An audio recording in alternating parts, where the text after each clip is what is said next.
Hello, everyone. Welcome to the 141st edition of White Horse Live. We are live from White Horse Black Mountain, and this is co-produced with RadHaus Studio. This afternoon, we welcome Dr. Daniel Weiser and his AmiciMusic project, Music Among Friends, with a program of American art song. He dragged me out of retirement for this one. Yes, yours truly is singing today. You might regret this. You're welcome. We are so glad to see you all here in person, both in person and online. Welcome. Thank you very much for being here. All of us here at White Horse and RadHaus Studio, thank you for viewing White Horse Live during these past 2 years, coming up on 150 episodes. It's kind of amazing. We were amazed when we got to 10 or 20 episodes, and now here we are at almost 150. You have ensured that we all had a musical home to come back to, and we sure are grateful. Now, even though we are fully open again, artists are, as you can see, still faced with fewer and smaller audiences than before COVID. So we, too, are grateful for your ticket purchases and for any additional love that you might be willing to share by way of our virtual tip jar. During the show, for you who are watching online, all you need to do is hit the little $ sign at the bottom right corner of the chat window, and that is the tip jar. So if you feel so inclined, we would be grateful. But we're glad you're here anyway, whether you do or don't. And for you here in person, feel free to visit whitehorselive.tips in your web browser, but don't turn on Wi-Fi to do it. Took the words out of my mouth. Thank you for helping make this series a success over the past 2 years. We ask that you please help spread the word by sharing any event notices and telling all your friends. Now here's your host, Bob Hinkle. Thank you. Thanks very much. And welcome. Welcome to White Horse Live, presenting AmiciMusic. Every series has got a theme, and ours, whereas it's not real chamber music, it is, I don't know, it's music in a chamber, so here it is. When the song rises up, white horses will fill the mountains. When the song rises up, the clouds roll away. If you don't believe that music has the power, stay right here with us for just about an hour. Well, AmiciMusic, they're gonna lift you up. They will loosen up your tighten and they will fill your cup. When the song rises up, white horses fill the mountains. When the song rises up, then the clouds roll away. Then the clouds roll away. Then the clouds, they're gonna roll away. Yeah. Thank you. It is my distinct pleasure and always an opportunity to get over on Daniel Weiser to do the introduction of AmiciMusic with us today. Amici, as Rebekkah said, means music between friends. The company has had as a part of its mission to bring world-class chamber music to places where it doesn't usually get to be heard, like a former Chevy dealership in Black Mountain, North Carolina. Amici has allowed White Horse to become not just a member of the Carburetor Hall of Fame, but we've also been inducted into the Chamber Music and Hairtonic Secret Society. You know their motto, a little Bach will do you. Okay. For 12 years now, founder and artistic director Dr. Daniel Weiser has brought too sometimes, fantastic chamber music to White Horse. This afternoon's program does revolve around art songs composed by American masters like Amy Beach and Samuel Barber and Aaron Copland. Now, many of you know Dr. Weiser already, and you're here anyway. Oh, no, that's not right. He's the gossip columnist of the classical set, all-knowing Swami of Philharmonic Falderall, and a wonderful pianist and a producer. You can probably tell we like him okay. Rebekkah Hillgraves is not only an award-winning classical singer with a wonderful roof-lifting voice, but also the chief cook and bottle washer at RadHaus Studio, the wonderful production company that works with us on our streaming and our recording. So, ladies and gentlemen, whether you're here with us in person or out there in Streamland, please, a White Horse Live round of applause for the man of few words, Dr. Daniel Weiser. Thank you. Thank you to Bob and everybody here at White Horse for opening up their doors again. And a real special thank you now to Rebekkah Hillgraves, who, as she mentioned, was happily retired as a singer. But it's really her fault, because when I started performing here a couple years ago during the pandemic, and the RadHaus Studios had come in here and were doing such a fantastic job of live stream, just artistically beautiful live stream with her all-women crew. And Rebekkah was behind the scenes at that. And at some point, Rebekkah said, hey, maybe you could just do something with me one day and we could play something. And I said, oh, I don't know, what do you do? And she turned out to be this incredible singer. She opened her mouth. I said, all right, you're hired. We got to do a show. It's been a little while because we kept missing dates and trying to figure it out. But we knew that we wanted to do an American art song program. We both love Samuel Barber, who will take up the whole first half. And then we've collected some really fun songs for the second half that will lead us from Amy Beach, Aaron Copland, and all the way to the music of Jerome Kern and Frederick Lowe, considered musical theater composers, but I consider that American art song as well. And Rebekkah has a wonderful career. She sang Violetta and Traviata, and she sung the lead role in Soir Angelica, major big roles in and around New York. She sang with the Buffalo Philharmonic. I grew up in Buffalo, and so she spent time there. She actually got awarded the Best Actress in a Musical by the San Francisco Bay Area Theater Critics Circle at some point. So she's no shrinking violet, but she thought she was not going to sing classical. She's really singing more rock and roll now, but I think it's great to get her out and let her show her what she's got. All right, so we're going to begin with the great Samuel Barber, who I consider probably the greatest of our American art song composers. Born in 1910 in Westchester, Pennsylvania.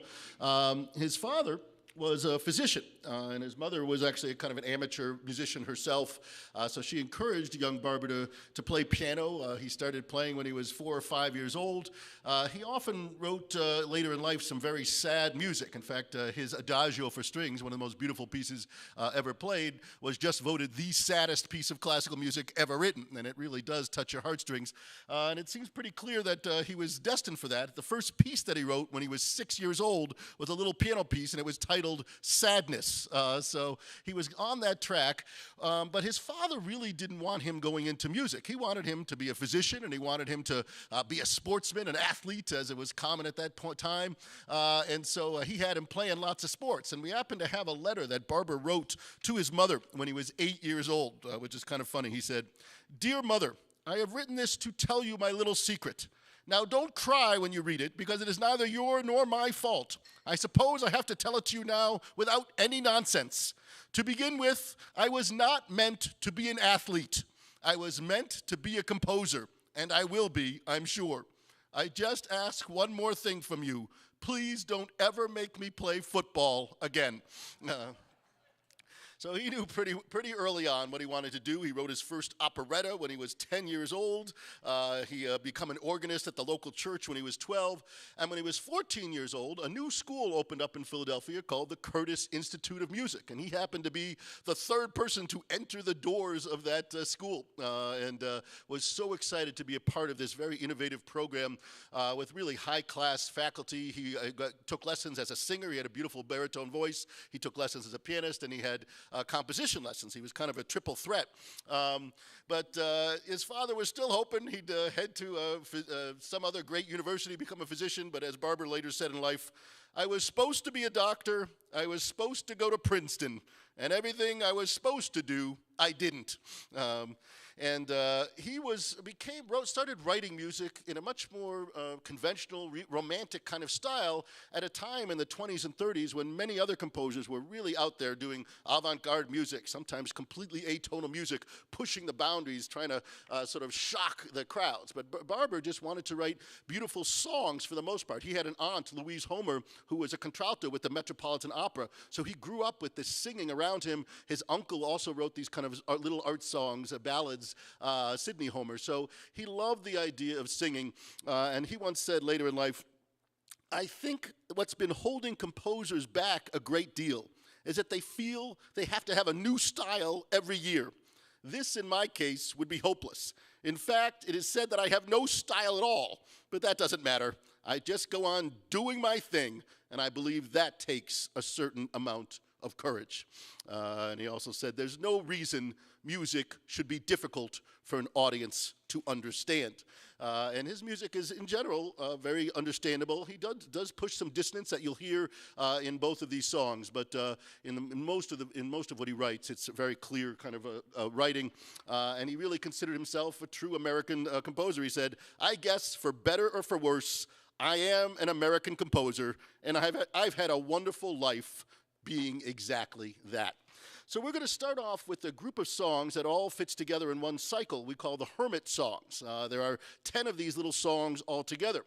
And this came about because Barber, who was of Irish descent, had gone to Ireland in 1942, and he had visited the gravesite of William Butler Yeats, the poet, and around the graves there were a whole bunch of barbers who were buried there. So he sort of felt akin to him. And when he was there, he found some of these old Gaelic texts from anonymous monks from the 8th to the 12th centuries. That some of them had been translated into English so he could read them, and he found them really exciting. And as he wrote to his uncle after he found them, he says, "I have just come across some poems from the 10th and 11th century that have been translated into modern English by various people, and I'm going to make a song cycle of them to be called Hermit Songs. These were extraordinary men, monks or hermits or whatnot, and they wrote these little poems on the corners of the manuscripts they were illuminating. Most of the times not meant to be seen by their father superiors. I find them very direct, unspoiled, and often curiously contemporaneous in feeling." And later on, when he published this, he also said, "They are surprisingly modern and show the simple life that these men led, close to nature, to animals, and to God." And so you'll hear these 10 songs, some of which are incredibly short, just one page long, some very funny and surprising to hear from these monks, but some very touching. Well, the middle one, number 5, the Crucifixion, talks about this, the crucifixion and the sorrow of Mary, and it's one of the most beautifully haunting songs. That's followed immediately by a song called Sea Snatch, which is this horrifically fast and crazy song describing the waves that would often kill the sailors in Ireland, the danger of nature around them. Now, Barber premiered these songs in 1953. It was part of a grant from the Elizabeth Sprague Coolidge Foundation. She was an important woman in American composing who gave a lot of money to new composers, and there's a whole theater named after her at the Library of Congress, where these were played. Unfortunately, this was done at a concert when she was, I think, 93 years old, and only 6 days after the premiere of this, she died. So this might have been the last piece of music that she heard. And Barber was at the premiere, and he couldn't originally find a singer that he thought would be perfect for these. And he happened to know a singing teacher very well, and he was talking to her one day, and her student was in there singing, and he was blown away by the student. Now, the student's name was Leontine Price. And Price had never sung any professional concert before, but Barber decided she was the one who would premiere this. And so her first professional gig was singing the premiere of the Hermit Songs at that Library of Congress show. And Leontine Price and Barber went on to have a wonderful relationship. He wrote several other things for her. So sit back and enjoy this rather haunting but beautiful set of songs, the Hermit Songs from 1953.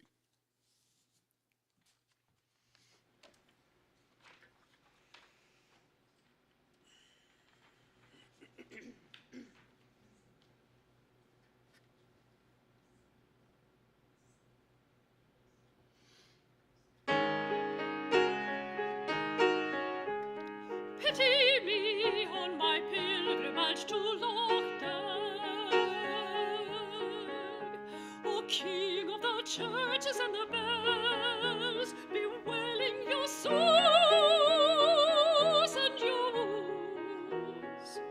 But not a tear can I squeeze from my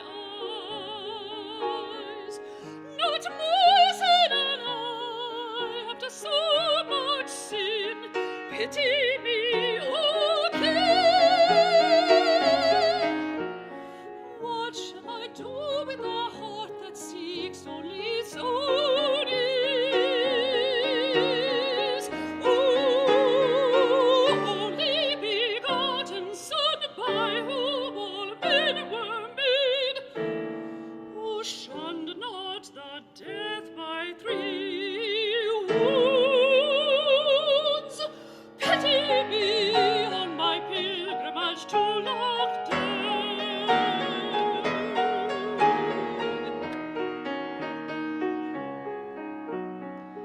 And I with a heart not softer than a stone,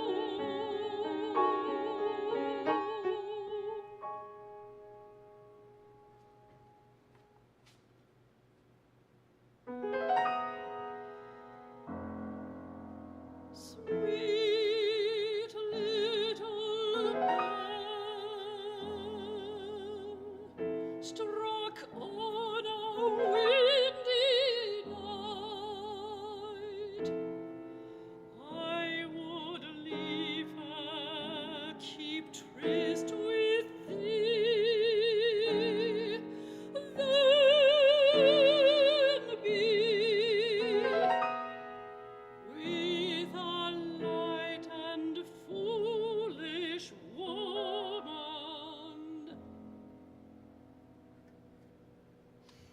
I will take nothing from my Lord, said she, unless he gives me his Son from heaven